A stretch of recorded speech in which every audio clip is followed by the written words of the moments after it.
NLM और friction पढ़ रहे हैं हम लोग। एनएलएम और फ्रिक्शन डायनामिक्स का पहला पार्ट है। एनएलएम का मतलब Newton laws of motion, friction आप जानते हैं। हम स्टार्ट करेंगे एनएलएम से। बहुत बेसिक कुछ चीजें हैं, मैं 5 मिनट में फटाफट बोल दूंगा। रिवीजन सेशन है, जो आपको आता है उसमें टाइम पास करने का कोई मतलब नहीं है। सबसे पहले अगर हम बात करें तो एनएलएम के अंदर तो इनर्शिया सबसे पहला टॉपिक होता है। इनर्शिया के पहले एक छोटा सा पॉइंट होता है जो हम पढ़ते नहीं है, लेकिन है, हम बेसिक वहीं से स्टार्ट होता है। एरिस्टोटल फेलेसी बोलते हैं। एरिस्टोटल फेलेसी, एरिस्टोटल एक साइंटिस्ट थे।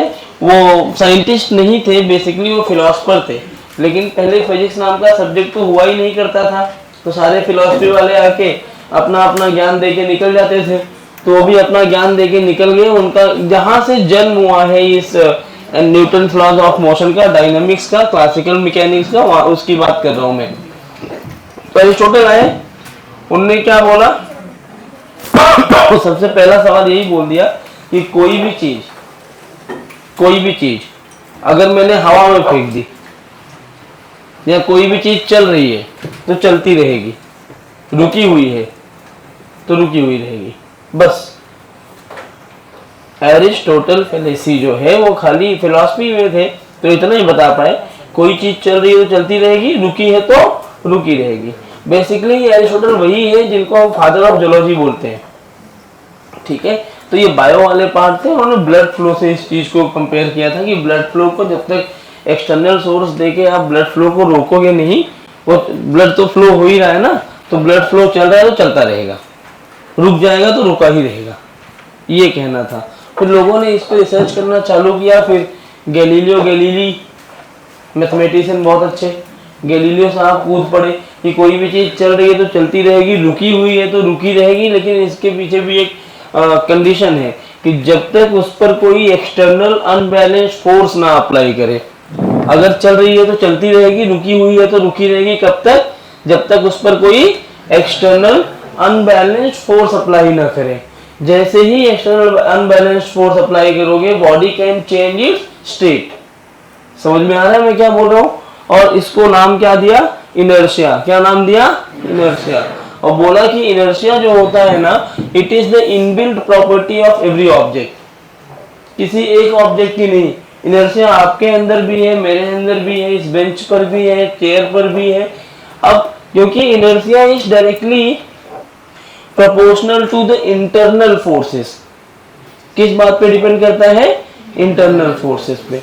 इंटरनल फोर्स का मतलब ये है कि मान लो एक आदमी है जिसका वजन 200 किलो है और एक दूसरा आदमी जिसका वजन 20 किलो है।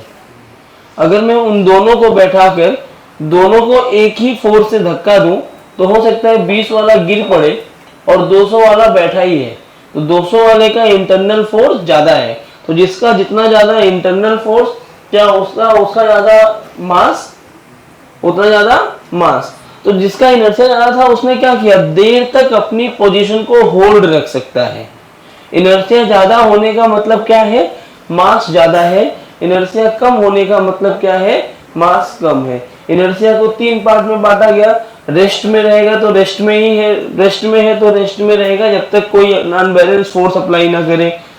किसी यूनिफॉर्म स्पीड से मूव कर रहा है तो उसी स्पीड से मूव करता रहे जब तक कोई फोर्स अप्लाई ना करे। डायरेक्शन जिधर है वही रखेगा जब तक डायरेक्शन को चेंज करने की कोशिश ना करे। तो ये 3 चीजें इनर्शिया में किसने बताया? गैलीलियो ने। शायद ये तुम्हें पता होगा, वो बस वाला एग्जांपल देते हैं लोग, पता है ना? वो है ना, अरे बस अगर रुकी हुई है चले तो पीछे की तरफ गिर जाते हो, चल रही है ब्रेक लगाए तो आगे झुक जाते हो, बस इधर घूमे तो वैसे घूम जाते हो। ये सब क्यों होता है? Due to inertia. बहुत बकबक नहीं करते, बहुत बेसिक चीज है। तो इनर्शिया की शुरुआत ही यहीं से हुई है, एरिस्टोटल फेलेसी से। इनर्शिया वर्ड जो है एक लैटिन वर्ड है, इसका मतलब ही होता है रेस्ट्रिक्ट टू चेंज। क्या मतलब होता है? रेस्ट्रिक्ट टू चेंज, परिवर्तन का विरोध करना। जो चेंज हो रहा है उसको रोकने का काम करता है। अब एक एग्जांपल देता हूं मैं। एक तुम्हारी बच्चों वाली साइकिल है और एक ट्रक है, दोनों जाते हैं, बीच में एक पत्थर रखा होता है। साइकिल उस पत्थर से टकरा के रुक जाती है और ट्रक उस पत्थर से आगे निकल गई बिना अपनी स्पीड में चेंज किए। बिना अपनी स्पीड में चेंज किए, किसका इनर्शिया ज़्यादा है? ट्रक का। जिसने अपने स्पीड में, अपने स्टेट में देर तक चेंज नहीं करेगा उसका इनर्शिया ज़्यादा होगा। समझ में आया? और अल्टीमेटली आप इनर्शिया को मास से जोड़ सकते हो कि जिसका मास ज़्यादा होगा उसका इनर्शिया भी ज़्यादा होगा। सही बात है।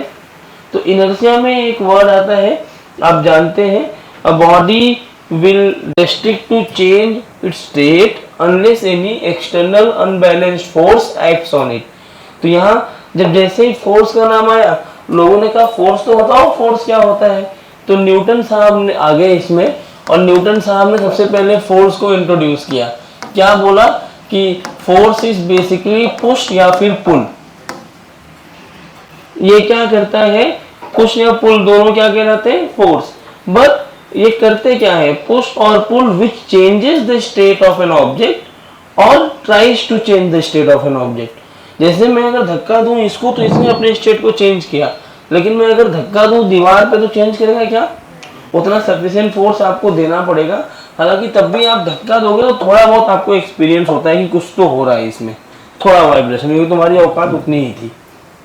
तो फोर्स वही है, पुश या फिर पुल।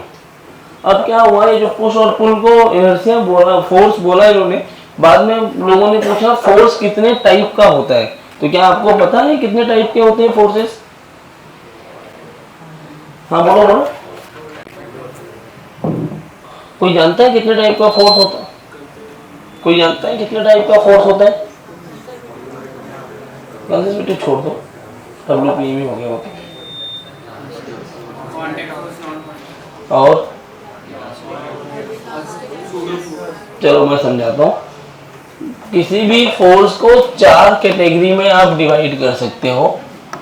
4 तरह के फोर्सेस ही होते हैं। हालांकि क्लास 10th में पढ़ाया जाता है, SSC वाले इसको पढ़े। एक होता है ग्रेविटेशनल फोर्स। कौन से फोर्स? ग्रेविटेशनल फोर्स कौन से होते हैं? मास डिपेंडेंट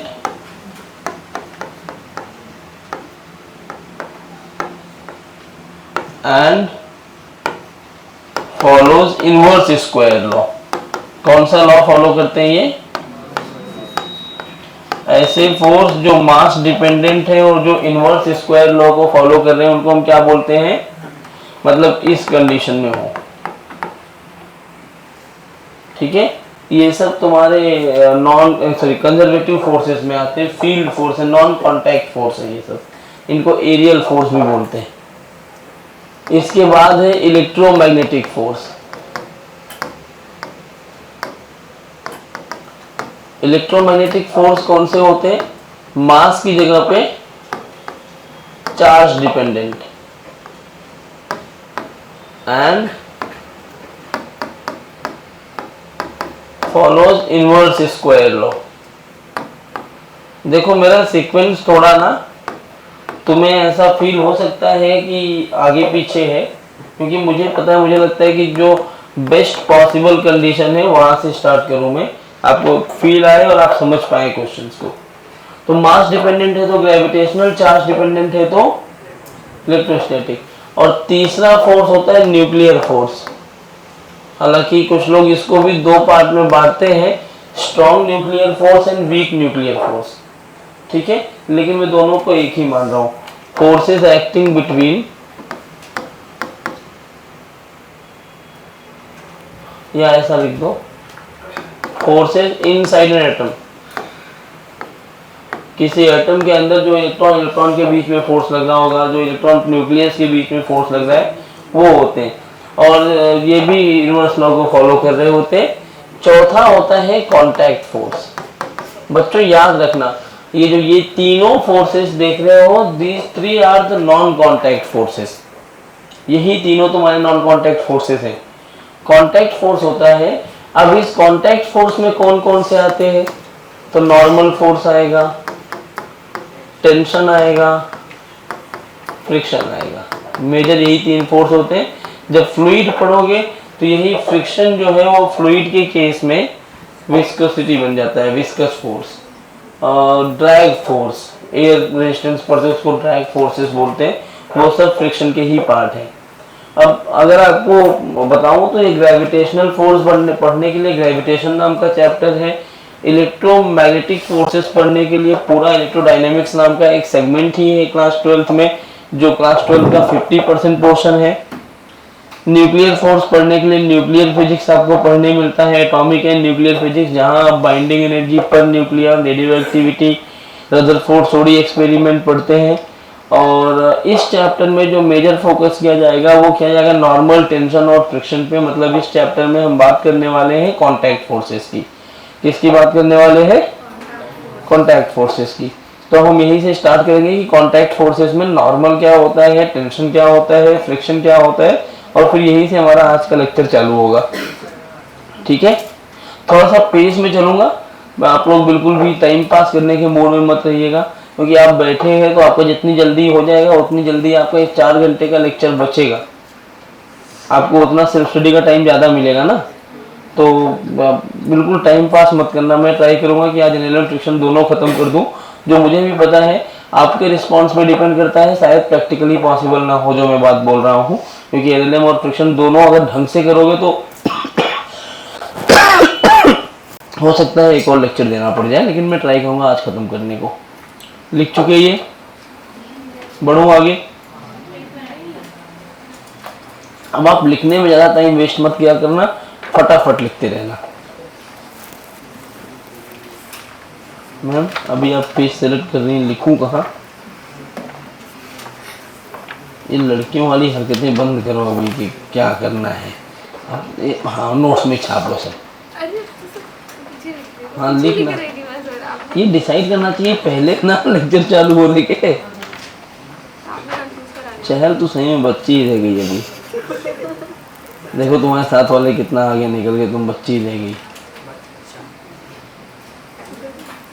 और तू बुड्ढा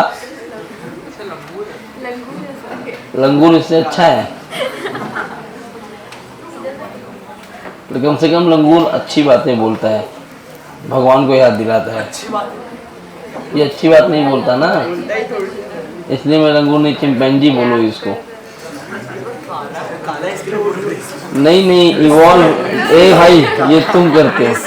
हाँ वैसे कर सकते हो, इंडिया में रेसिज्म पे कोई कानून नहीं है, यहाँ कास्टिज्म चलता है। कास्ट में बोलोगे तो आपको जेल हो सकती है, रेसिज्म पे कुछ नहीं है, तो मैं बोल सकता हूँ, वो अलाउड है, इंडियन कॉन्स्टिट्यूशन में अलाउड है वो। हमसे कानून के बारे में बात मत किया करोगे।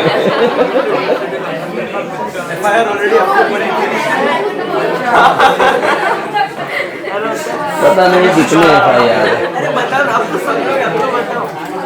क्या पता, मैं जानता ही नहीं हूँ क्या।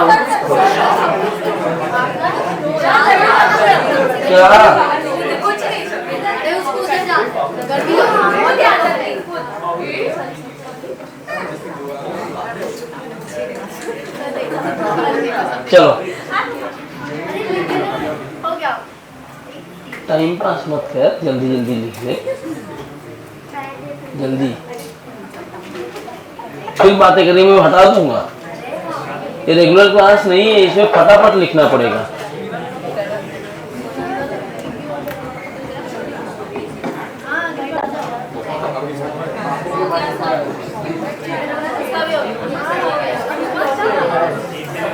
चलिए हो गया लिख के।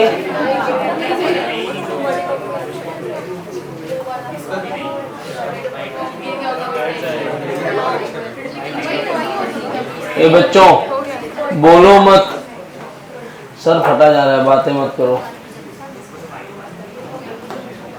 तो ये 4 तरह के फोर्सेज हैं, इसमें हम बात करेंगे सबसे पहले नॉर्मल फोर्स की। नॉर्मल फोर्स क्या होता है? फटाफट 2 वॉलंटियर्स आ जाओ दौड़ के, कोई भी 2 आ जाओ ना, तुम मत आना, मैं धक्का नहीं दे पाऊंगा।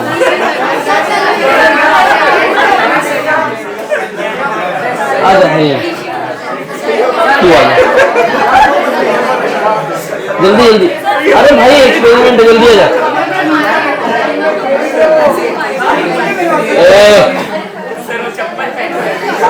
अरे सही है, मेरा चप्पल के आ जाओ।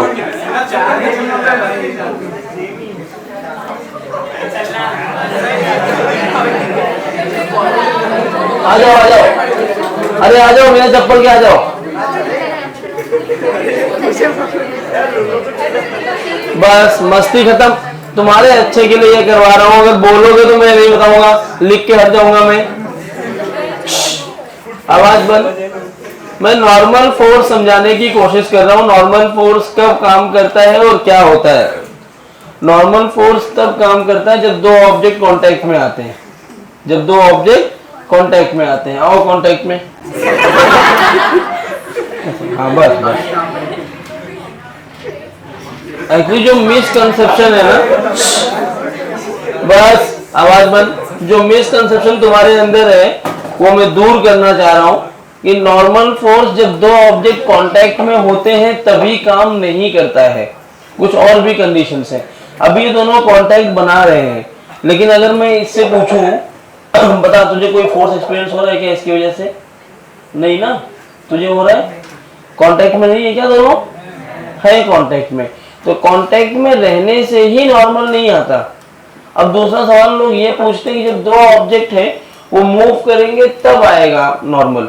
तो अगर दोनों लोग डिसाइड कर लो एक एक स्टेप एक ही डायरेक्शन में लेना है, कांटेक्ट छूटना नहीं चाहिए। एक बराबर स्टेप आगे चलना है, एक कदम आगे पीछे कहीं पर भी उतना ऐसे तो कांटेक्ट ना छूटे। हाँ। नहीं पकड़ना नहीं है, हाथ पकड़ना बड़ी जल्दी याद रहता है। चल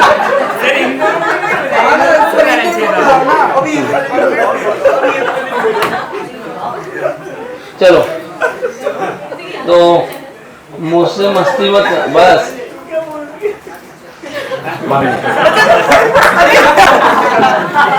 अरे मस्ती करो मस्ती करो मस्ती करो। बोलिए बस मस्ती नहीं। तो ये कांटेक्ट में थे, एक एक स्टेप आगे गए, अभी भी ये कोई फोर्स फील नहीं किए होंगे एक दूसरे की वजह से। तो कांटेक्ट फोर्स दो ऑब्जेक्ट के चलने से भी नहीं आता है, सो नॉर्मल फोर्स। तो नॉर्मल फोर्स कांटेक्ट में रहने के बाद आएगा, ये कंपलसरी नहीं है। मूव करने के टाइम अगर कांटेक्ट ऑब्जेक्ट्स मूव कर रहे हैं तब भी आए, ये भी कंपलसरी नहीं है। तो नॉर्मल आएगा कब? अब ये दोनों खड़े, तुझे नहीं हिलना है अपनी जगह से, ठीक है? मैंने इसको एक एक्सटर्नल फोर्स दिया, हिलना नहीं है, धक्का मत मारो जाना। मैंने ऐसे फोर्स दिया, मैंने ऐसे फोर्स दिया। अब मैं जब ऐसे फोर्स दे रहा हूं, मैंने किसको फोर्स दिया? इसको। आगे वो खड़ा है, इस फोर्स से चलना चाह रहा होगा, उसको वो रोक रहा है चलने से।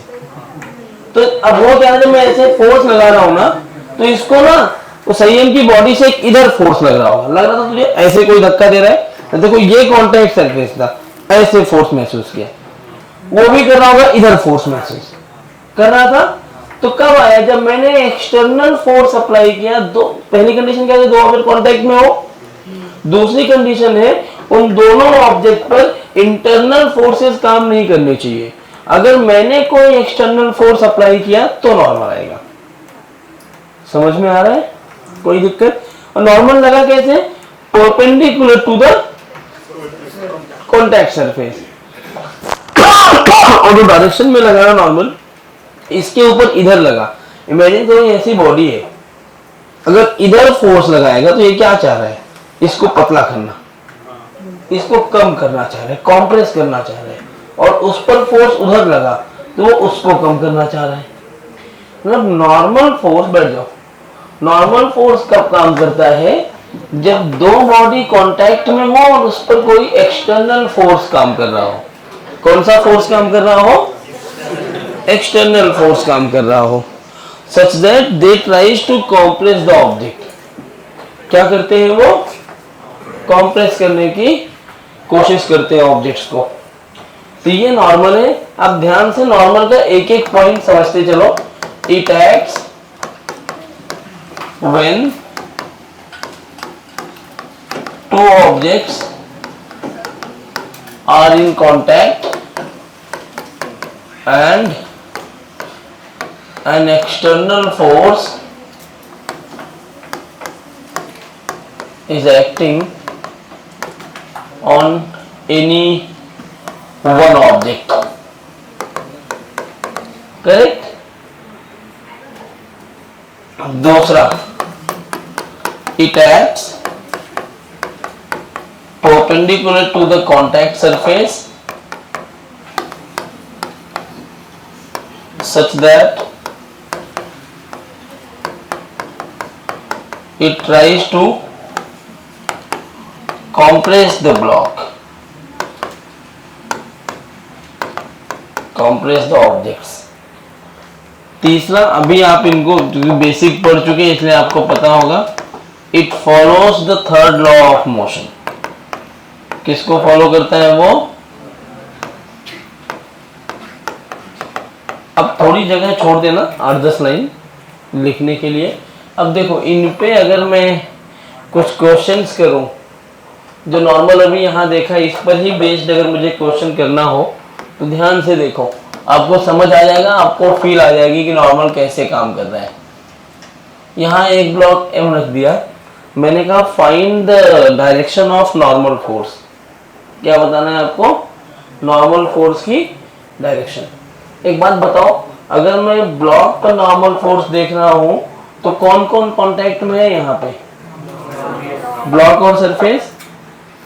क्या ब्लॉक के ऊपर mg लग रहा होगा एक्सटर्नल फोर्स? कौन सा फोर्स लग रहा है? mg।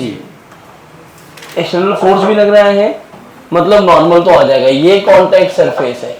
अब नॉर्मल जो आएगा ना वो ब्लॉक पर भी आएगा और सरफेस पर भी आएगा।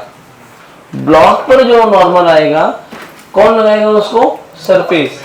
दो कांटेक्ट में बॉडी है ना, दोनों एक दूसरे के ऊपर लगाएंगी, तो सरफेस जो ब्लॉक पर फोर्स लगाएगा वो चाहेगा क्या? ब्लॉक को छोटा करना। सोचो, अगर ब्लॉक को छोटा करने के लिए सरफेस अगर फोर्स लगा रहा है तो किस डायरेक्शन में लगाएगा? ऊपर लगाएगा तभी तो ब्लॉक छोटा होगा। यहाँ पे कोई चीज है वो छोटा करना चाहता हूँ उसको, तो मैं ऐसे ही फोर्स दूंगा ना ऊपर की तरफ, तो इसमें नॉर्मल कैसे आ गया? अब जैसे दूसरा, ये सब आप जानते हो, खाली यहाँ मैं समझा रहा हूँ।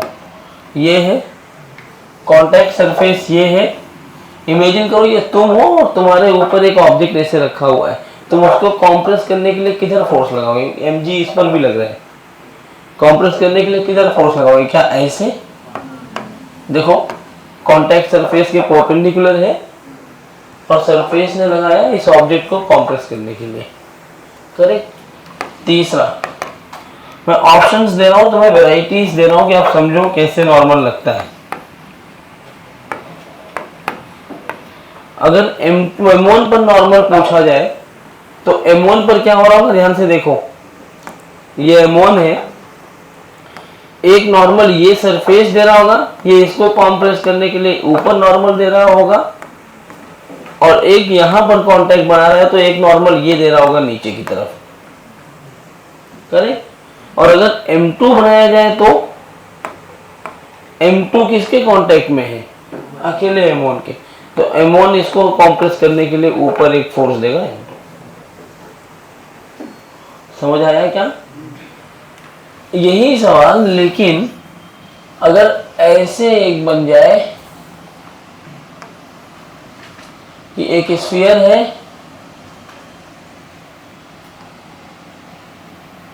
वो ऐसे रखा है,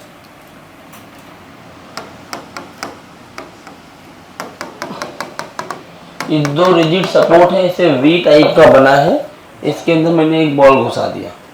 अब बॉल क्या परमानेंट सेट कंडीशन में है? मैं पूछूं नॉर्मल स्फीयर पर या बॉल पर कैसे लग रहा है ड्यू टू ऑल फोर्सेस, तो क्या पहले कांटेक्ट ढूंढना पड़ेगा? यहाँ ये कांटेक्ट बना रहा है तो ये कांटेक्ट के परपेंडिकुलर, स्फीयर में कोई भी परपेंडिकुलर लाइन निकलती है तो सेंटर से पास होती है, ये इतना आपको पता होगा। तो ये सेंटर से पास होने वाला एक नॉर्मल ऐसे लग जाएगा। मान लो ये वॉल 1 है, ये वॉल 2 है, तो यहाँ ये कांटेक्ट है, एक फोर्स ऐसे लग जाएगा M2। सही बात है क्या? कोई दिक्कत किसी को?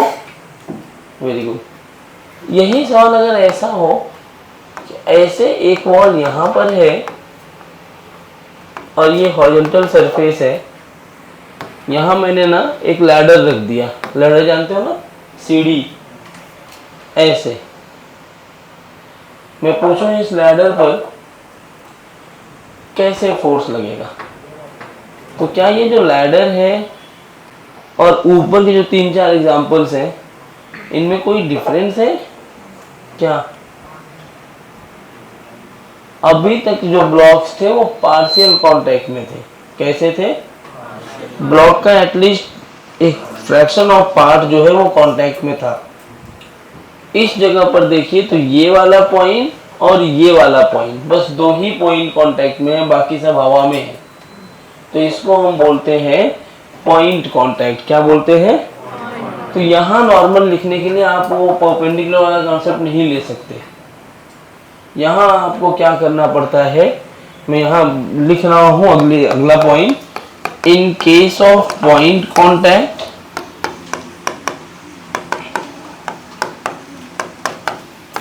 Normal is taken. ये ना आप लोग अभी नॉर्मल में रिवाइज भी करवा रहा हूँ, आपको याद रहेगा। जैसे रोटेशनल में टॉर्क चालू होगा, इक्विलिब्रियम में इसका अच्छा खासा इस्तेमाल आ जाएगा। Case of point contact normal is taken on the surface या ऑन द ऑब्जेक्ट, ऐसा लिखो, available to both side of the point. मतलब अगर हमें पॉइंट कांटेक्ट बना और आपको नॉर्मल बताना है तो हमें वो ढूंढना होगा कि उस कांटेक्ट पॉइंट के दोनों साइड कौन अवेलेबल है। जैसे ये पॉइंट कांटेक्ट है, इसके दोनों साइड कौन है? क्या ये दीवार है दोनों साइड? तो जो नॉर्मल लोग हैं इस दीवार पर 90 बनाते हुए लोग हैं, दिस इज N1। और यहाँ कौन है? ये सरफेस दोनों साइड है ये, तो इस पर 90 लोग हैं, this is N2। And these two are the normal forces acting on the ladder. इसके ऊपर काम कर रहा है ये। और कोई पूछे वॉल पर या हॉरिजॉन्टल सरफेस पर कितना काम करेगा, तो अपोजिट डायरेक्शन। समझ आ रहा है? मैं कुछ ज्यादा तेज पढ़ा रहा हूँ या ज्यादा टफ पढ़ा रहा हूँ क्या? बिल्कुल बेसिक है ये। इसका कहाँ काम आता है? इसमें आप बोलते हैं सर हमारे मेथड से भी वही आ रहा है, तो ये यहाँ पे काम आएगा। तुम लोग गांव वगैरह गए हो, वहां लकड़े का बनाते हैं लैडर, छत वगैरह पे चढ़ने के लिए लकड़े का लैडर बना देते हैं। तो जो लकड़े का लैडर बनता है उसको जब रखते हैं ना छत पे चढ़ने के लिए बाहर से, तो ऐसा नहीं करते कि टॉप फ्लोर पे पहुंचने के पहले टेरेस के पहले खत्म कर दिया। उसका 1-2 स्टेप जो है वो हवा में झूलता रहता है, देखा होगा। तो अगर वैसा लैडर हो, मतलब ऐसा कुछ रहता है, सीधा रहता है, ऐसा कुछ,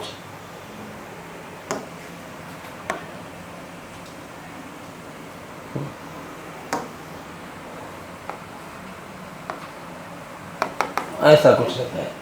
मैं बोलूँ इस पे नॉर्मल कहाँ लग रहा है, तो अब फिर देखोगे ये तो पॉइंट कांटेक्ट है।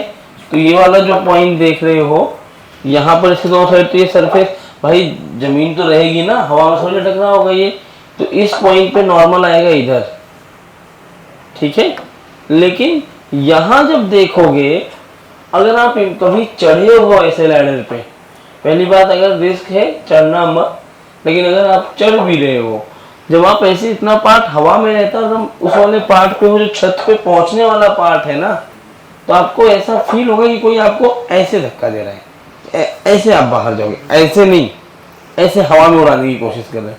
प्रोजेक्टाइल पाथ जानते हो ना, अगर इस पॉइंट पे सीढ़ी टूट गई, भगवान न करे किसी के साथ हो, लेकिन इस पॉइंट पे आपकी सीढ़ी छोटी, तो जिस टाइम पे टूटेगी आपको एक फोर्स ऐसा फील होगा, ये 90 डिग्री, और आप ऐसा प्रोजेक्टाइल बनाते हुए नीचे गिरेंगे। Projectile on an inclined plane का कंडीशन बनेगा। ये बहुत बड़े लेवल पे सवाल कभी पूछ सकता है, मुझे नहीं पढ़ाना है वो, ठीक है, अभी तो हम बेसिक कर रहे हैं। और ये कॉन्सेप्ट जो आया, जो तुम्हें फील कराया ना, उसको बार बार क्वेश्चन में फील ना करना पड़े, इसीलिए हमने ये पॉइंट लिख दिया कि पॉइंट कांटेक्ट के केस में नॉर्मल कहाँ लेते हैं? ऐसे सरफेस पे जो दोनों साइड अवेलेबल हो। अब इस पॉइंट पे देखो तो यहाँ ये वॉल तो खत्म हो गया, दोनों साइड कौन था?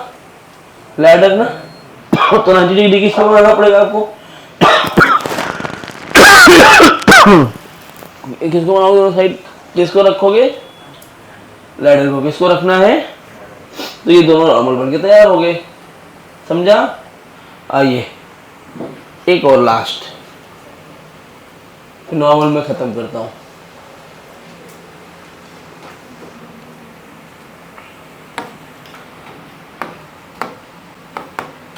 अब वो वाली सीढ़ियां देखिए जो अभी घरों में इलेक्ट्रीशियन लेके आते हैं, ऐसे लकड़ी का भी होता है, स्टील का भी। ऐसी बीच में एक कुछ तो रॉड लगा करके ऐसे रोक देते हैं, इस तरह से लैडर बना होता है और यहाँ जाके खत्म हो जाता है। ऐसे बीच में स्टेप्स होते हैं जिसपे वो खड़ा होता है। ठीक है ना? मैं पूछूं इस पर नॉर्मल कहाँ कहाँ और कैसे लग रहा है? तो आपने क्या पढ़ा अभी कि है तो पॉइंट कांटेक्ट ही।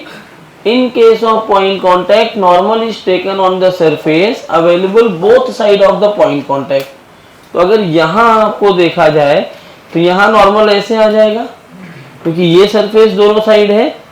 यहाँ देखोगे तो ये सरफेस दोनों साइड है, तो यहाँ पर नॉर्मल ऐसे आ गया। ठीक है, मैं N1 N2 लिख रहा हूँ, आप समझ जाना कि एक भी हो सकते हैं, अलग अलग भी हो सकते हैं। जब इस पॉइंट पे पहुंचे, ये भी तो कांटेक्ट पॉइंट है। लैडर बनता कैसे? दो रॉड को ही जोड़ के तो बनाया होगा ना, दो पाइप को, दो रेक्टेंगल को, जो भी है। तो ये भी तो पॉइंट कांटेक्ट है। अब आप यहाँ क्या करोगे? आपने बोला नॉर्मल ऐसे सरफेस पे लेते हैं जो पॉइंट कांटेक्ट के दोनों साइड हो। यहाँ तो कोई भी सरफेस दोनों साइड नहीं है क्या कोई? तो जब ऐसा केस मिलता है तो इसको अपन बोलते हैं हिंज पॉइंट। क्या बोलते हैं? या आप लोग अगर नाम इसका बदल के पढ़ते हैं तो पिवोटेड पॉइंट बोलते हैं ना। पिवोट कर दिया मैंने, एक जगह पे फिक्स्ड कर रखा है, तो वो भी पॉइंट जो है वो हिंज पॉइंट ही है। अब हिंज के केस में क्या होता है, इमेजिन करना, मैं बता नहीं रहा हूँ। वो एक कीचेन होता है ना, अपने हाथ में लगाओ ऐसे उंगलियों में और ऐसे घुमाना चालू करो। जब आप ऐसे घुमाओगे ना, आप क्या फील करते हो समझो। आप फील करते हो कि ये जो कीचेन हो ऐसे आगे पीछे भी आ रहा है, मतलब होल तो बड़ा है ना कीचेन का, तो अब मेरी उंगली की साइज का है तो भी घूमेगा ही नहीं और ढीला होना चाहिए। ढीला है तो कभी इस जगह पे आके कांटेक्ट बनाएगा, कभी इस तरह पे, मतलब वो ऐसे ऐसे भी मूव कर रहा है। सही बात है। और पैरेलली ऐसे ऊपर भी आने की कोशिश करता है, तो इधर भी मूव कर रहा है और ऐसे भी मूव कर रहा है।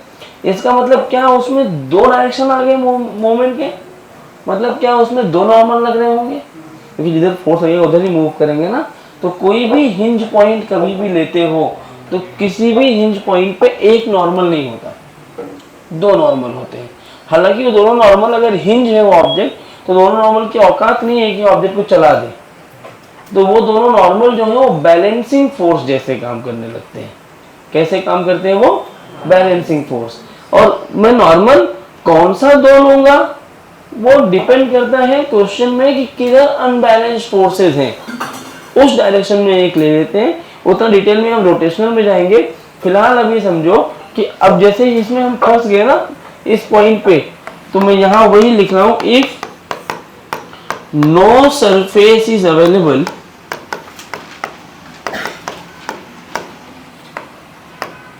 to both side of point contact,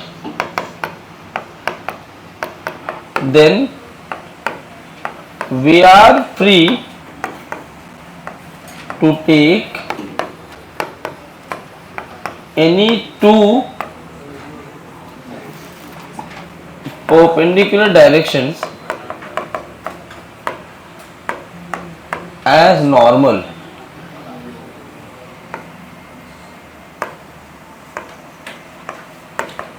And the point is known as hinge. अब इस पॉइंट पे देखोगे तो एनी टू अभी मुझे नहीं पता कौन से दो लेने हैं, एनी टू मैंने लिखा है, मतलब तुम कोई भी ले सकते हो, लेकिन ऐसा नहीं कि आपने एनी टू लिखा ना मैं ये क्वेश्चन में यही दोनों लूंगा। तो वो क्वेश्चन के हिसाब से कि आप नॉर्मल, जैसे ये नॉर्मल है, ये तुम क्वेश्चन के हिसाब से इनकी डायरेक्शन बदल नहीं सकते, लेकिन हिंज पॉइंट के नॉर्मल की direction as per the question अलग अलग हो सकता है। तो यहाँ मैंने एक नॉर्मल इधर ले लिया, इसको एन एच बोल दिया, एक नॉर्मल इधर ले लिया, इसको एन वी बोल दिया। तो एक्चुअली ये एन एच और एन वी नहीं है, यह है क्या, नॉर्मल एक ही लग रहा है, लेकिन नॉर्मल ना तो हॉरिजॉन्टल लग रहा है और ना ही वर्टिकल, बल्कि किसी एंगल पे लग रहा है। और नेट नॉर्मल की वैल्यू कितनी है, root n h square plus n v square. समझ में आ रहा है? This is all about normal. Note down करो। ऑब्जेक्ट्स आर कनेक्टेड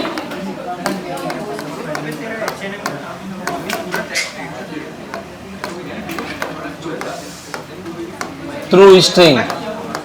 तो जब जो ऑब्जेक्ट स्ट्रिंग के थ्रू या एक ही ऑब्जेक्ट स्ट्रिंग के थ्रू कनेक्टेड होता है तो टेंशन आता है। टेंशन काम कैसे करता है, इट ऑलवेज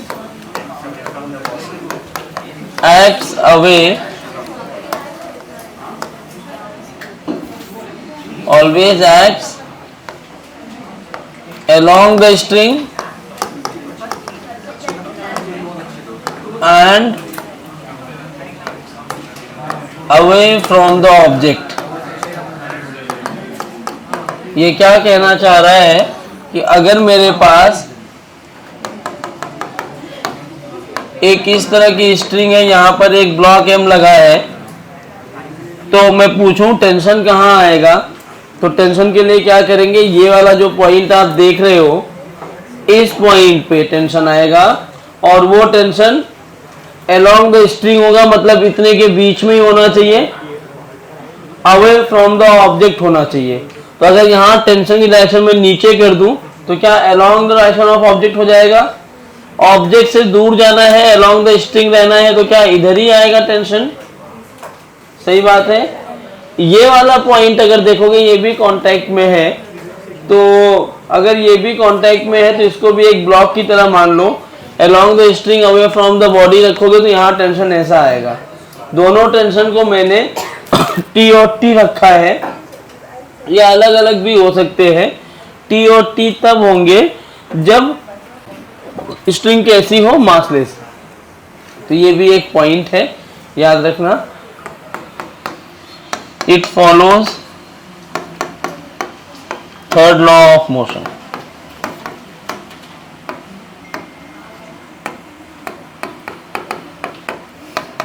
चौथा पॉइंट है, in case of massless string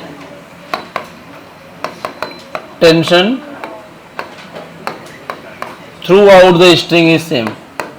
देखो भाई, ये तुम्हारी क्लास है, ये तुम्हारे कहने पे रिवीजन क्लास रखा गया है, मैं चुप करने के लिए नहीं बोलूँगा, तुम्हारी ड्यूटी अपने बाजू वाले को चुप करा के बात सुनो ना। तो ये हो गया तुम्हारा टेंशन। कुछ ना समझे तो आप मुझसे पूछ लो, मैं बताने के लिए तैयार हूँ। जैसे एक ब्लॉक यहाँ रख दिया, एक ब्लॉक यहाँ रख दिया, और मैं बोलूँ कि टेंशन कितना होगा, तो इधर टेंशन जो आएगा वो इस डायरेक्शन में आएगा, इधर जो टेंशन आएगा वो इस डायरेक्शन में आएगा। नॉर्मल और टेंशन दो फोर्स की बात करनी थी अपने को, तीसरा फोर्स था इसमें फ्रिक्शन, लेकिन फ्रिक्शन एक अलग टॉपिक ही पढ़ेंगे पूरा, इसलिए यहाँ पे नहीं लिख रहे हैं नॉर्मल और टेंशन के अलावा। तीसरा पॉइंट होता है वेट, जो इसमें लिखा नहीं है लेकिन आप जानते रहो। What is weight? Weight actually हम mg बोलते हैं, और बोलते हैं ये वर्टिकली डाउनवर्ड काम करता है हमारे लिए, क्योंकि हम अर्थ को फ्लैट मान ले रहे हैं। हम क्या मान रहे हैं? अर्थ को फ्लैट मान रहे हैं कि अर्थ ऐसा है, पोल पे हम लोग खड़े हैं, इसलिए मुझे सेंटर समझ में आ रहा है।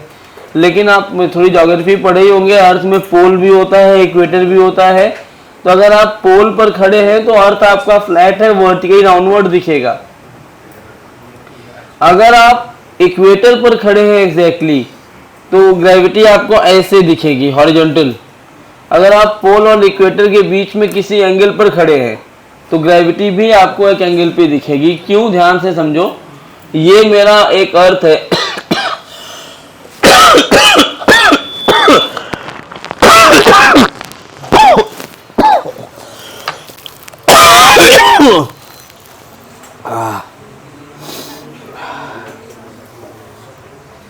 चलो नहीं अभी ठीक है, मेरा सर बहुत तेज दुख रहा है।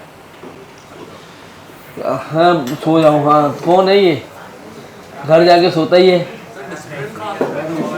ऐसे दवाई नहीं खाता यार मैंने बहुत दवाइयाँ खाई हैं, मुझे साइड इफेक्ट बहुत हो जाता है।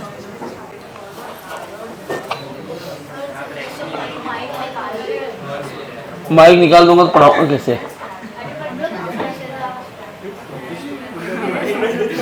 ठीक है पढ़ लो। तो हमें जैसे मेरे पास ये एक अर्थ है, बस अर्थ में ये पोल होता है, ये इक्वेटर होता है। मैं यहाँ खड़ा होता हूँ और मैं अर्थ को ऐसे मानता हूँ ऐसे, क्योंकि अर्थ का रेडियस बहुत बड़ा है ना, तो मुझे वो फ्लैट लाइन दिखती है। तो मैं बोलता हूँ मेरा mg ऐसे नीचे लग रहा है। अगर आप यहाँ खड़े हो गए तो आपका mg इधर लगेगा, आप यहाँ खड़े होंगे तो आपका mg ऐसे लगेगा। आप किस पॉइंट पे खड़े हैं, ग्रेविटी उस हिसाब से चेंज हो रही होती है। सही बात है ना। तो ये जो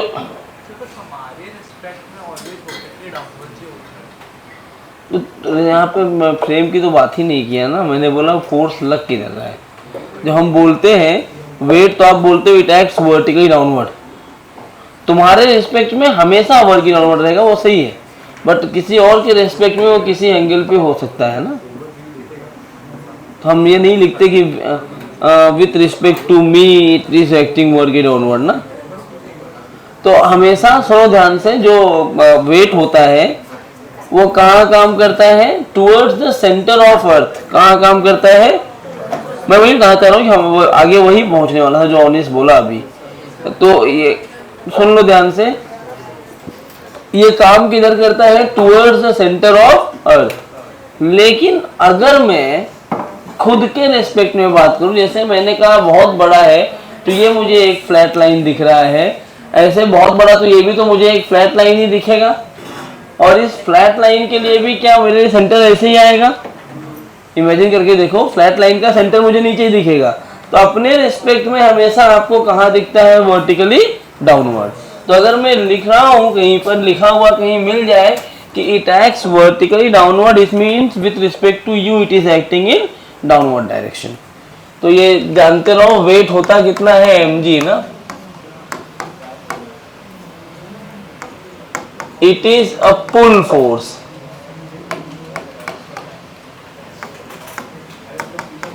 which acts in vertically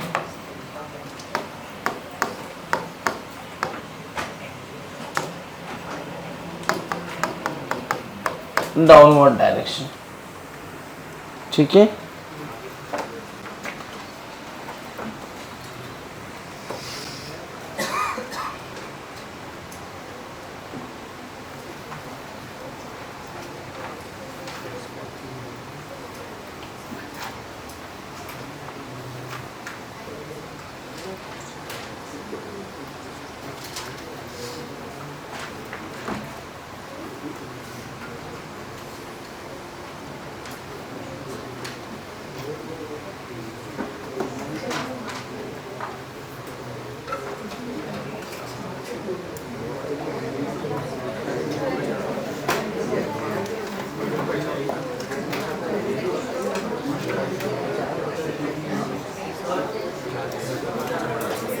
बोलो।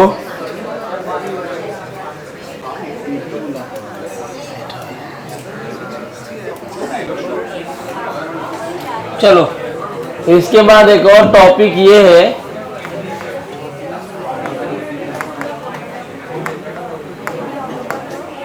Free body diagram. Free body diagram क्या चीज होती है। तो जब मैं फ्री बॉडी डायग्राम की बात करता हूं तो फ्री बॉडी डायग्राम का मतलब है the analysis of the force acting on the body considering it is free, मतलब it is not in contact with others. ठीक है। ये क्या है? Analysis of force acting on the body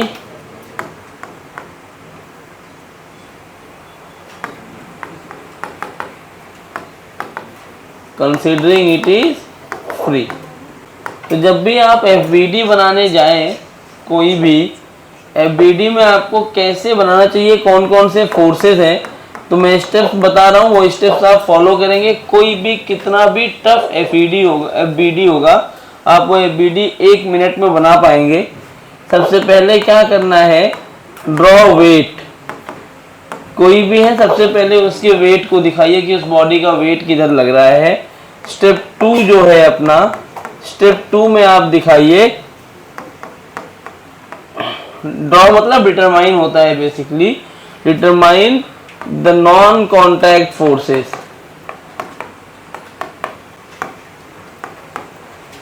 acting on the body. Non contact आप ये भी बोलेंगे, यहां पे मैं ब्रैकेट में लिख रहा हूं इफ एनी। कंपल्सरी नहीं है कि ये कोई फोर्स आपके पास हो ही, अगर कोई है तो आपको लिखना चाहिए नॉन कॉन्टैक्ट फोर्स। और तीसरा है draw the contact force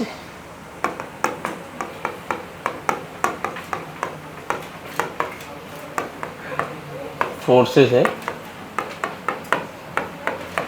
contact forces acting on the body if any. Last है ड्रॉ अप्लाइड फोर्स। कभी भी आपको अगर एफबीडी बनानी है तो ये 4 ऑप्शन अगर आप फॉलो करते हैं तो आपकी एफबीडी बहुत इजीली बन के तैयार हो जाएगी। समझ आया सबको? कोई दिक्कत? छापिए।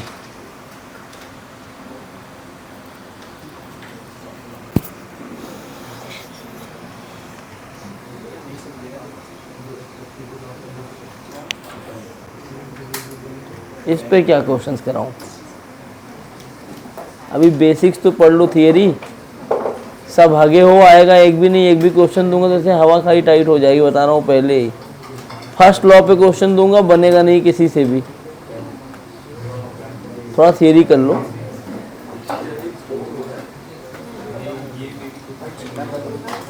ये जो लॉ ऑफ इक्विलिब्रियम है, this law of equilibrium is very important for us. यही पूरा गेम चेंजर है। ये करता क्या है? तो ये जो फर्स्ट लॉ है ना, ये हमें क्वालिटेटिव डेफिनेशन देता है फोर्स की।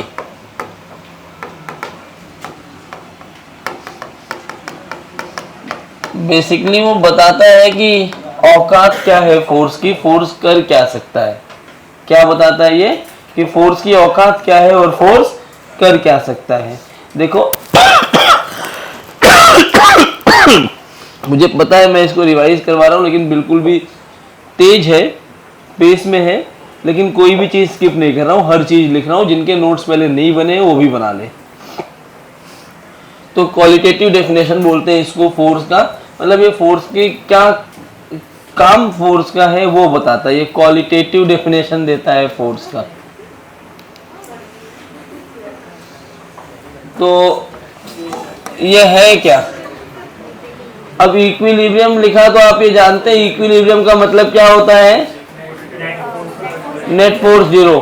क्या बॉडी मूव कर सकती है इक्विलिब्रियम में?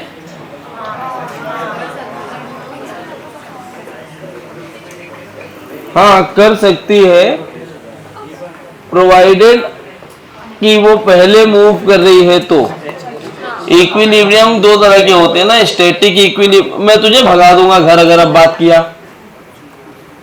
मैं देख रहा हूं मेरे सामने बात कर रहा है। तो इक्विलिब्रियम होता है स्टैटिक इक्विलिब्रियम और डायनामिक इक्विलिब्रियम। स्टैटिक में क्या होता है? बॉडी रेस्ट में रहती है। डायनामिक में बॉडी कांस्टेंट वेलोसिटी से मूव करती है, मतलब ना तो मैग्नीट्यूड चेंज कर सकता है वेलोसिटी के, ना ही डायरेक्शन। अगर डायरेक्शन भी चेंज करना है तो भी फोर्स चाहिए, मैग्नीट्यूड चेंज करना है तो भी फोर्स, ये इक्विलिब्रियम है। तो जो बेसिक डेफिनेशन आप पढ़ते हो वो डेफिनेशन है कि if an object is at rest it remains at rest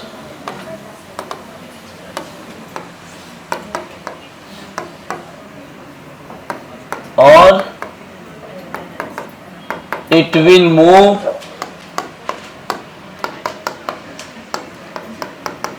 with uniform velocity if it was doing so, unless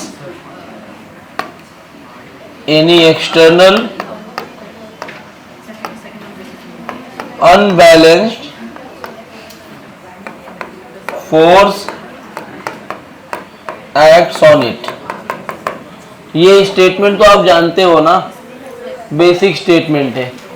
हमें कौन सा स्टेटमेंट हमारे काम का है वो देखो।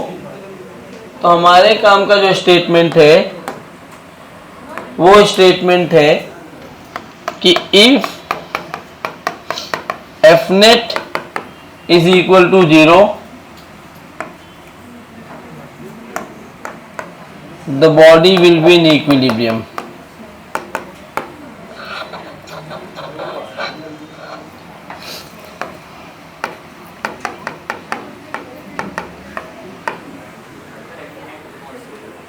हाँ,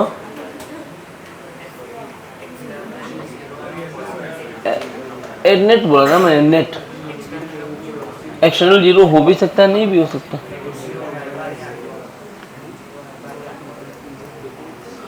पूरा सिस्टम मान लेते हैं ना अर्थ के साथ में, तो सिस्टम का फोर्स 0 होता है ना, F net of the system. F net जो 0 लिखा वो सिस्टम का एफ नेट, किसी एक बॉडी का नहीं। ये है बेसिकली फर्स्ट लॉ। अब इसमें सवाल कैसे आते हैं, सवाल ऐसे बनेंगे, मान लो आवाज बंद 37 डिग्री है,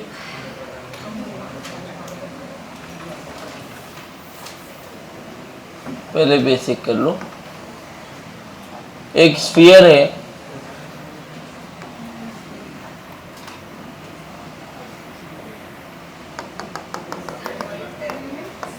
थर्टी 37 डिग्री, ये 53 डिग्री।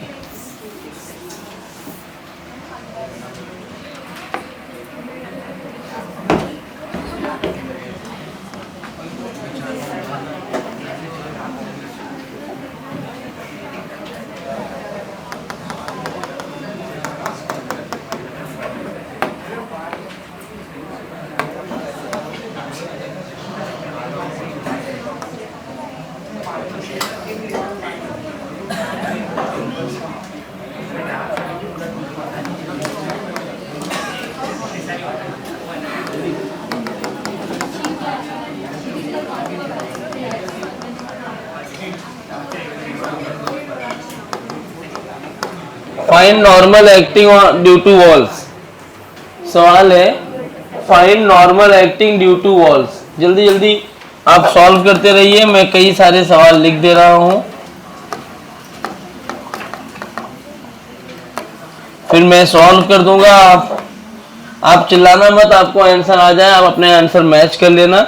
ये रिवीजन लेक्चर है, बड़े बच्चों जैसा पढ़ोगे, आपको ट्राई करने का मौका मैं दे रहा हूँ। मैक्सिमम सवाल लिख रहा हूँ और बैक टू बैक सवाल मैं लिख देता हूँ, आप ट्राई करते रहिए।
ये जो तीनों ये स्फीयर देख रहे हो A B C, they are identical cylinders.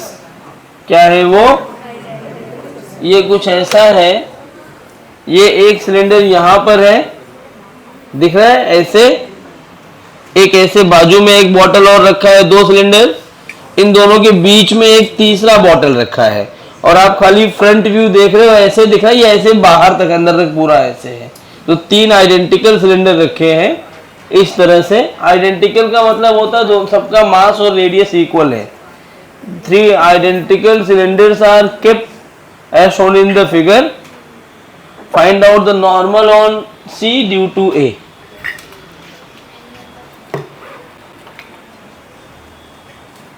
पहला सवाल मैं ट्राई कर रहे हो कि मैं करा दूं? अभी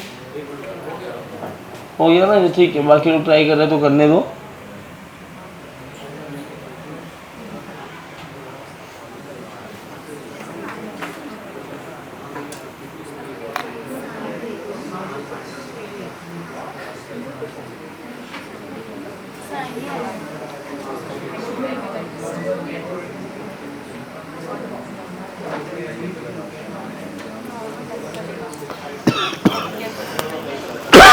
अरे बाप रे, नहीं यार अभी 1-2 घंटा हो गया बस।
हो गया क्या?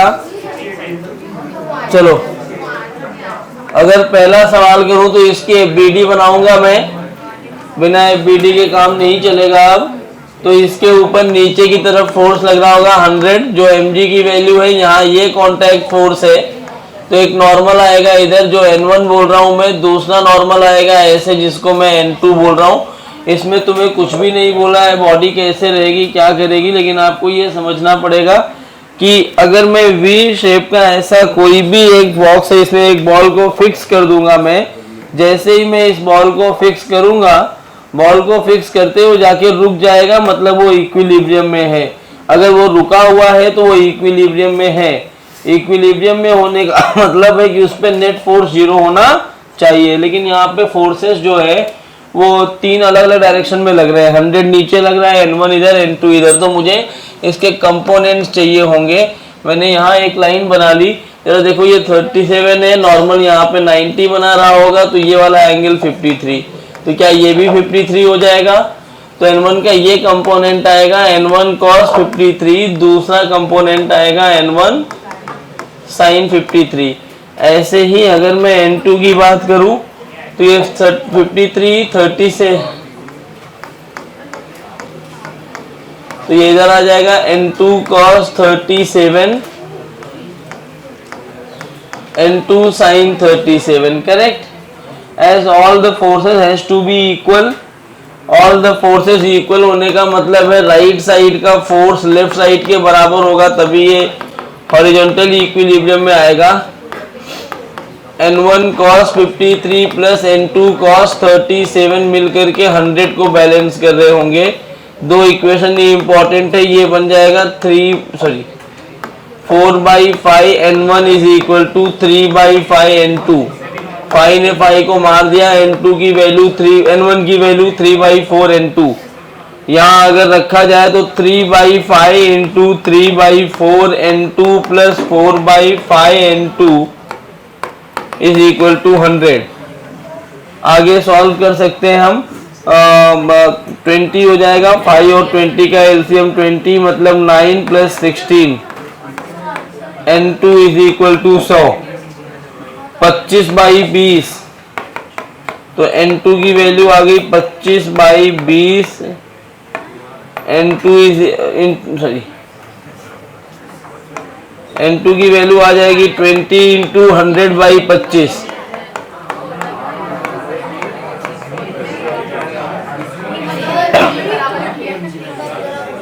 बोलो बोलो जल्दी बोलो। यहीं से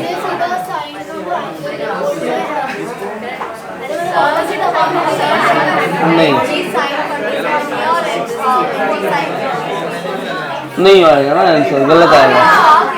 यही आया, वो कर लो, वो कर लो।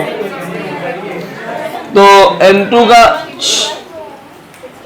का कंपोनेंट लिया मैंने, तो N2 80 आएगा। सॉरी, कंपोनेंट लेके N2 80 आया, सबको ही ना, कैलकुलेशन सही है ना। कहाँ गया N2, इसमें रख दो। 80 मतलब 20 या 60, N1 की वैल्यू 60। ठीक है, नेक्स्ट सवाल।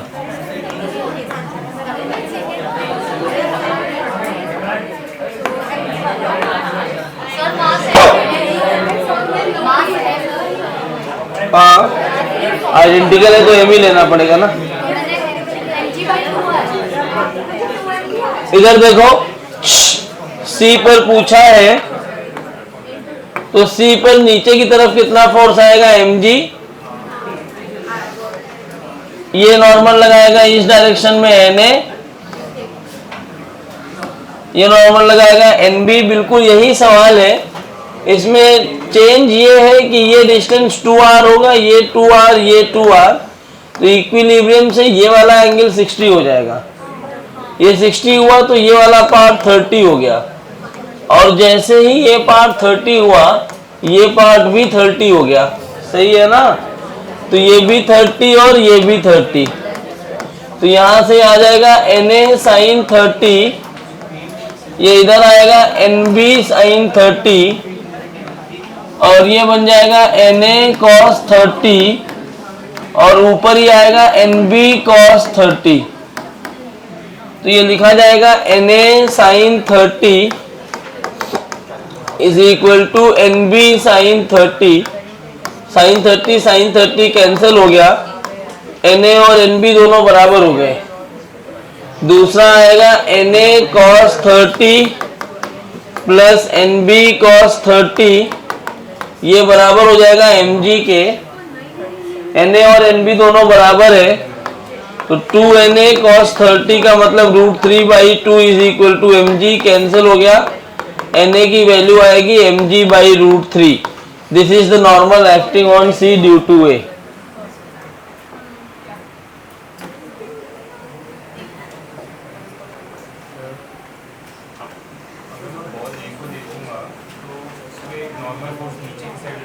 किस पर बॉल ए पे, हाँ, एक स्लैंट पे लग रहा है, एक mg लग रहा है बस ना। तो बी भी लगाएगा ना इधर, तो वो बी वाले को कोई भी ऐसा लगाएगा, तो कोई भी ए नहीं रुकेगा। ए को कोई और ऐसे जाने लगेगा, हाँ, तो एकदम मोमेंटरी से नहीं, हाँ मोमेंटली होगा ना, तो जिस मोमेंट पे ऐसे रखा है उसी मोमेंट पे पहुंचा है। मतलब बेसिकली अगर तुम्हें पूरा सिस्टम हमेशा के लिए इक्विलिब्रियम में करना है तो एक फोर्स ऐसे लगाना पड़ेगा। सवाल ये ऐसा बनना चाहिए था कि find out the horizontal force required to keep the whole system at rest. Surface पे फ्रिक्शन होता तो तो रुक जाता।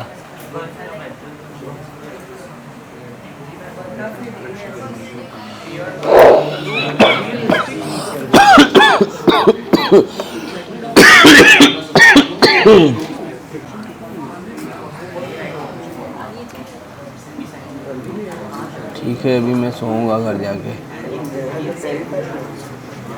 तुम लोग मत सोना, तुम्हें पढ़ना है, मैं पढ़ चुका हूँ, मुझे ये सब आता है।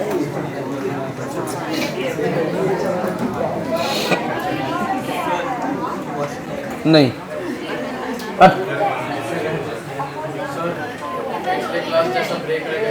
नहीं,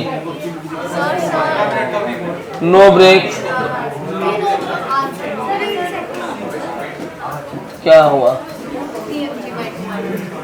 कुछ तो गलत किया होगा ना।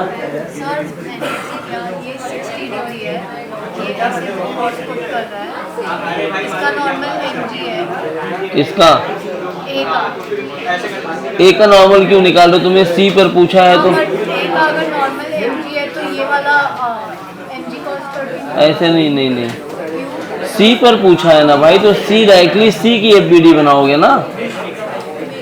ए पर थोड़ी निकाल रहे हो तुम, सी पर एफबीडी बनाओ, तो सी पर किधर फोर्स आएगा? नॉर्मल का ये कंपोनेंट नहीं, ऐसा नहीं होता। एफबीडी में क्या होता है, इंडिविजुअल बॉडी पर ही जो फोर्सेस लग रहे हैं वही लिखना है, बाकी फोर्स का कोई इम्पैक्ट नहीं आता।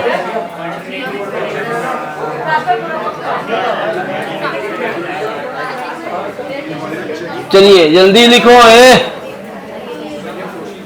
बातें बंद। संयम, तुम क्या कर रहे हो? मैथ्स पढ़ रहे हो? अभी करवाता हूं मैं मैथ्स, उठा के पटक दूंगा तो।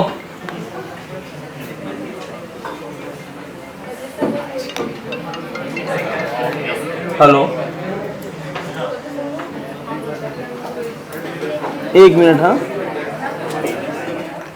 चलो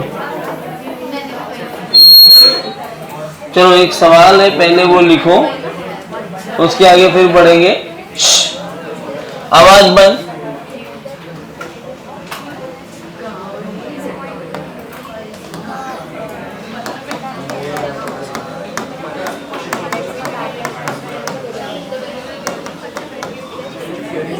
एससीवी का पेज 79 पे क्वेश्चन नंबर 12 है। अच्छा सवाल है कि 3 दोस्त होते हैं, तीनों दोस्त जो है वो जा रहे होते हैं। एक इसमें दोस्त रहता है जो अच्छी आदत रखता है अपने साथ, वो ले चुका होता है, लेने के बाद वो गड्ढे में गिर जाता है। हाँ, जैसे ये गिर गया, तो गिरा हुआ पहले से, और कितना गिरेगा? हर क्लास में जाया था सुसु करने, पता नहीं कितना आता है तुम्हें। तो गंदी बातें कर रहे लोग, गंदी अश्लीलता।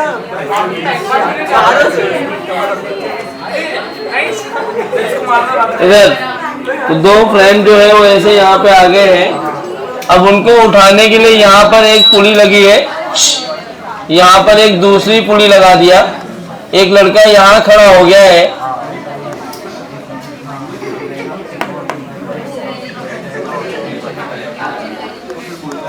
ऐसे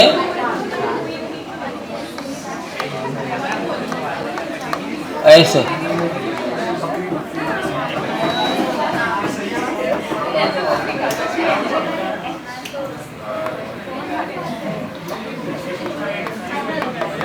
यहाँ इसको बैठा लिया, आवाज नहीं। ये जो इसकी विड्थ है वो डी है, विड्थ कितनी है? डी। और ये जो हाइट है, ये आवाज बंद, ये है एच। और जो पुली जिस हाइट पर उसको रखा गया स्टैंड पे, वो नेग्लिजिबल हाइट है। तुम्हें बताना है find tension as a function of H. लिखो में आया, चिल्लाना मत।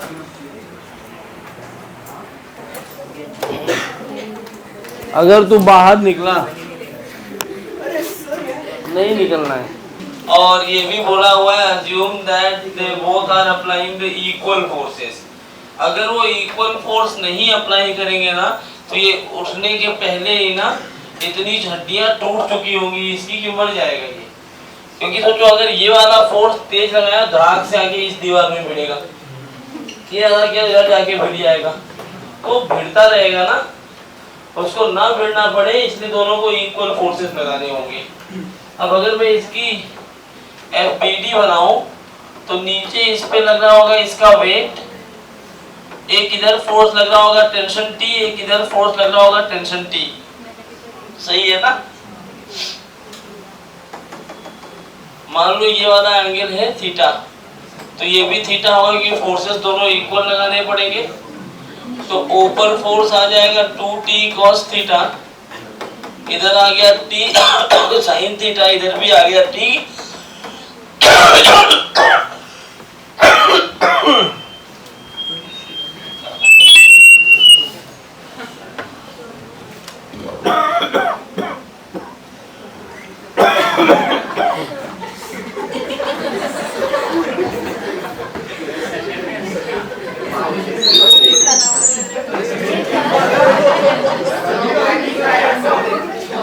तो ये कैंसिल हो गया। 2t cos थीटा mg के बराबर हो गया। तो यहाँ से t की value mg by 2 cos theta, लेकिन थीटा आपको दिया नहीं है। अगर थीटा आपको नहीं दिया है तो थीटा पहले कैलकुलेट करना पड़ेगा। इसी डायग्राम को देखो ध्यान से, ऐसे है ये लाइन बीच में बनाया तो ये लाइन हो जाएगी d बाई 2, तो ये d बाई 2 ये एंगल थीटा है।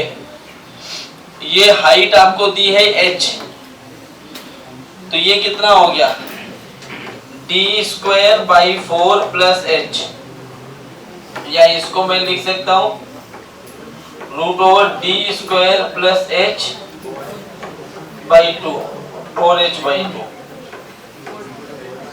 ठीक है, अब 4 का रूट 2 आ गया।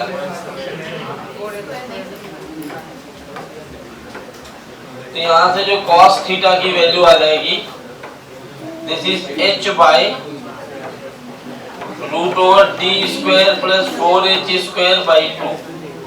ये वैल्यू यहाँ रख दो तो 2 ऊपर जाएगा, तो mg root over d square by 4h square by 4h।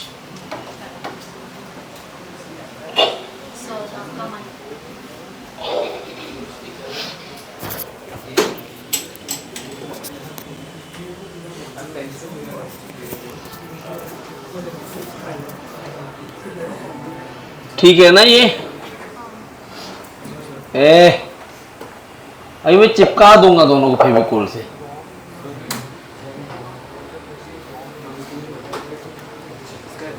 लड़के लड़के चिपक रहे हैं, बताओ।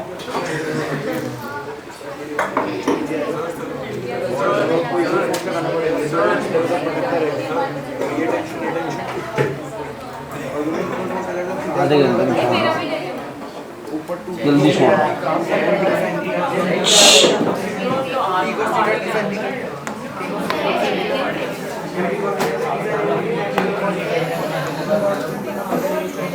एक और टाइप का सवाल इसमें ही आता है।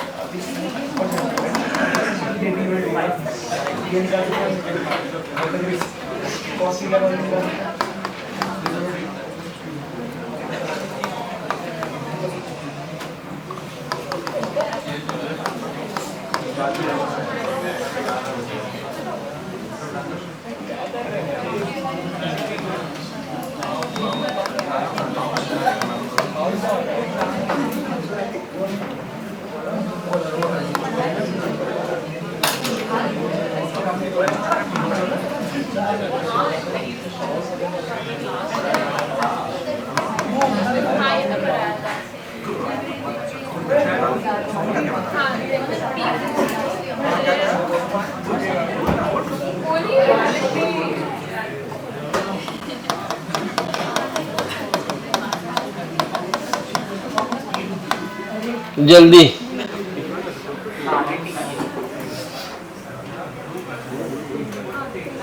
मैम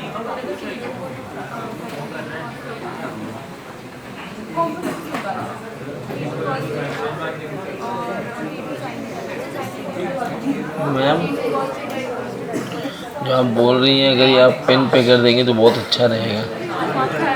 वेरी गुड, तुम्हारे पास दिमाग है जो खा रहा है। खिसक गया घुटने से भी नीचे।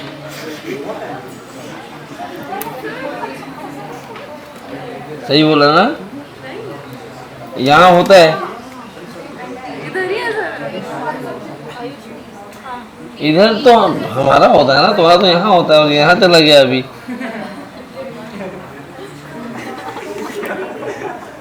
क्या है? गलत बोला क्या? अगर यहाँ होगा, थोड़ा इधर सिंसियर काम करो। अब बिना बोले बैठ जाओ, मैं जान जाऊंगा यहाँ है। वो लोग, उनका भी दिमाग यहाँ नहीं है, उनका यहाँ तलवे के नीचे चला गया है। जूते पहने, जूते में चला गया उनका दिमाग तो। वेरी गुड, क्या आया?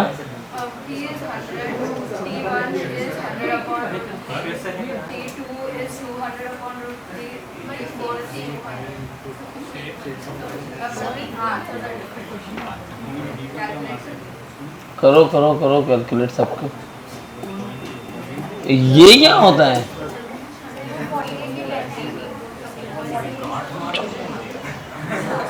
तबीयत देख लो ना मेरी खराब है।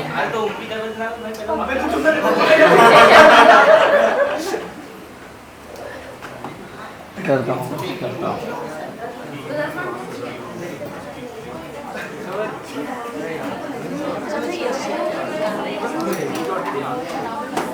चलो देखते।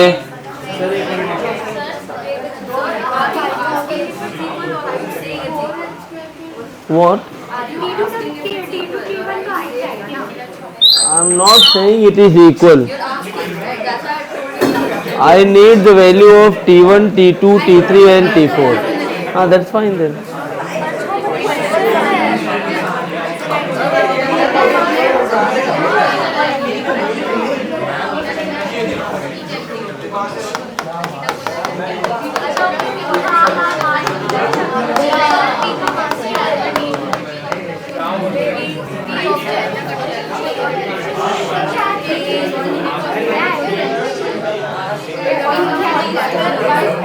भी नॉट है।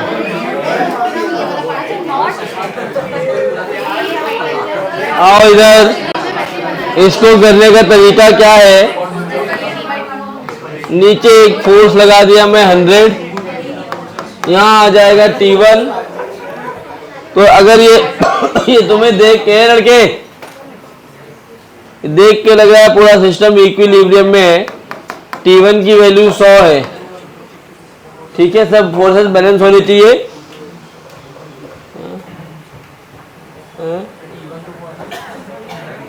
अच्छा ये T है, T की वैल्यू 100 है। तो ये मैंने ब्लॉक से देखा। अब ये जो ये नॉट है ना, ये एक ब्लॉक की तरह काम कर रहा है, बट मासलेस ब्लॉक की तरह। तो यहाँ एक टेंशन इधर आ जाएगा T1, इधर रहेगा ये वाला T। अभी हमने टेंशन निकालना सीखा था, वही निकाल रहा हूं मैं। इस पॉइंट पे एक tension T2, it acts along the string and away from the object. Now it is T2 cos 30 और ये हो जाएगा T2। I can write T1 as T2 sin 30 and T2 cos 30 is equal to T, मतलब T2 into root 3 by 2 is equal to 100। T2 is 200 by root 3। Very good. चलो पहली बार answer दिया, अच्छा सही दिया, ऐसे डेली आंसर दिया करो। T2 मिल गया। अब मैं इसमें जो है वैल्यू सब्स्टिट्यूट कर दूं अगर, तो T1 would be 200 into 1 by 2, तो T1 आ गया 100। T1, T2, T3, T4 पूछना था, T1, T2 आ गया। अब मैं नॉट B को पकड़ता हूं, ये मेरा B वाला नॉट है। इधर आएगा T3, इधर आ जाएगा T2 and this T2 will be at 60 degree now, क्योंकि ये 30 है, ये 90, तो ये वाला एंगल 60 होगा। और इधर ये आएगा T4, ये 60, क्या 100/√3 आएगा ठीक है। हाँ 100/√3। आओ अब यहां देखो, तो T2 के एक कंपोनेंट को इधर लिखोगे T2 sin 60 and this is T2 cos 60।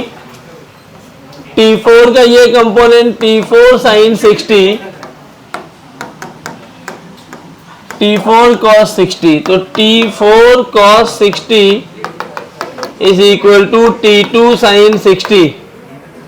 T2 is 200/√3, तो T4/2 is equal to 200/√3 into √3/2। This is 100, cancel out हो गया। T4 is 200 Newton, correct. Horizontal forces को बैलेंस कर दो, T3 plus T2 cos 60, T4 sin 60, T2 कितना है 200/√3, cos 60 is 1/2, T4 is 200 √3/2, तो ये 100 हो गया, ये भी 100 हो गया।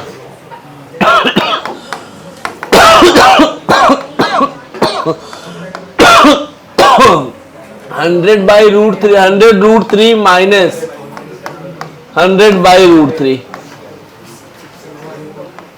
दिस इज T3, ठीक है।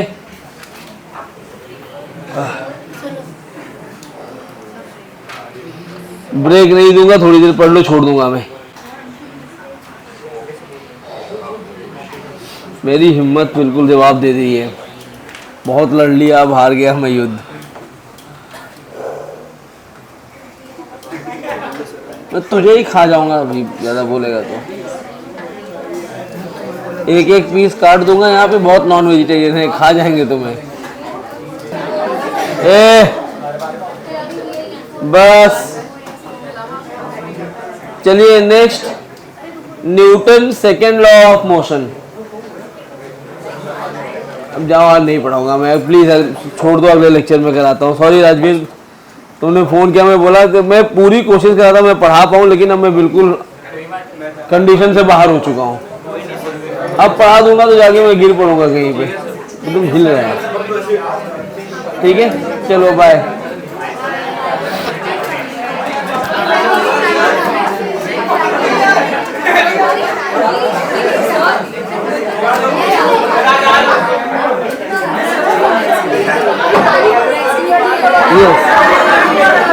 हाँ हाँ, नेक्स्ट फ्राइडे सेम टाइम। और नेक्स्ट फ्राइडे का टाइमिंग सुन लो एक minute. Next Friday timing Banaras में इतने लोग नहीं आ पाएंगे। नेक्स्ट फ्राइडे का जो टाइमिंग होगा वो 11:30 to 3:30 ऑफिशियल जाएगा, बट आप लोग ये मेंटेन करके आना अपने दिमाग में, इट मे बी 4 और 4:30 भी, क्योंकि next lecture will be the last lecture for NLM and friction. उसके बाद मैं नहीं बुलाऊंगा यहाँ पे।